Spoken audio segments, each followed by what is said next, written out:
nombre es José Esteban Formachea. ¿En qué año ingresó al liceo y durante cuántos años trabajó en el instituto? Ingresé en el año 1978, trabajé 38 años. ¿Qué fue lo que más le llamó la atención de trabajar en un ámbito militar? Bueno,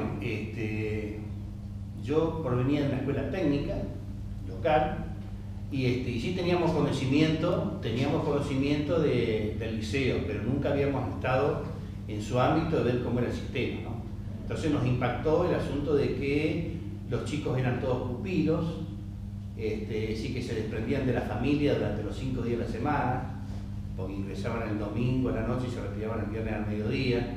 Entonces fue para nosotros ver algo novedoso para nosotros y interesante. Además de desempeñarse como preceptor, ¿desempeñar alguna otra función? Ayudante de docencia y bibliotecario. En los archivos históricos del liceo no hay información sobre la promoción 70. ¿Tiene algún conocimiento acerca de lo que ocurrió con esa promoción? Bueno, como les decía, en el año 67 empieza el liceo. Como no había chicos de segundo, tercero y cuarto curso, fueron traídos cadetes de otro liceo. Entonces la primera promoción nuestra patagónica se produce en el año 71. Y en el 70, por razones lógicas, y al no haber cadetes en ese año para egresar de cadetes de quinto, fue un año que no hubo egreso. ¿Qué cambios significativos observó a lo largo de estos años de existencia del liceo? Bueno, el primer significativo fue en la década del 90, el ingreso de las mujeres al instituto, ¿sí?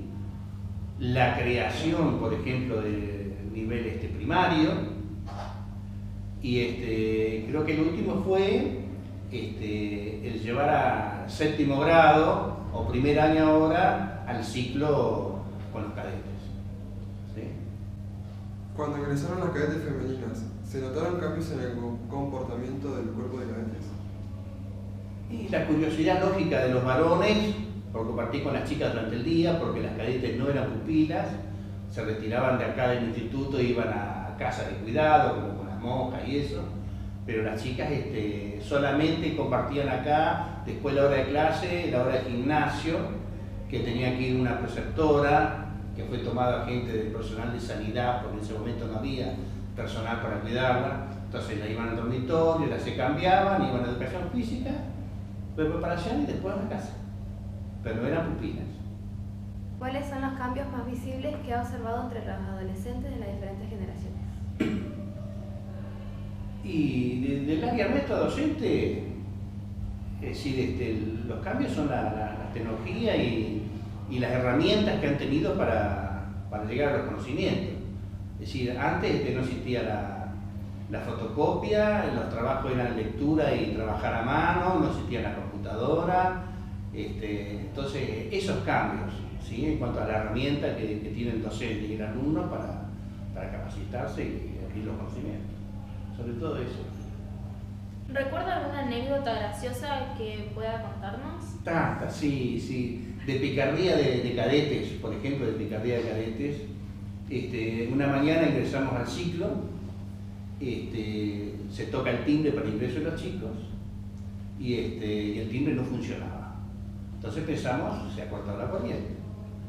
Llamamos al electricista, viene, revisa y resulta que los niños, los cadetes a la noche, habían salido a hacer picardías y le habían sacado al timbre la campanilla. Entonces uno tocaba así y el timbre no sonaba. Las cositas que tenían los cadetes en aquellos años, los pupilos, esas picardías.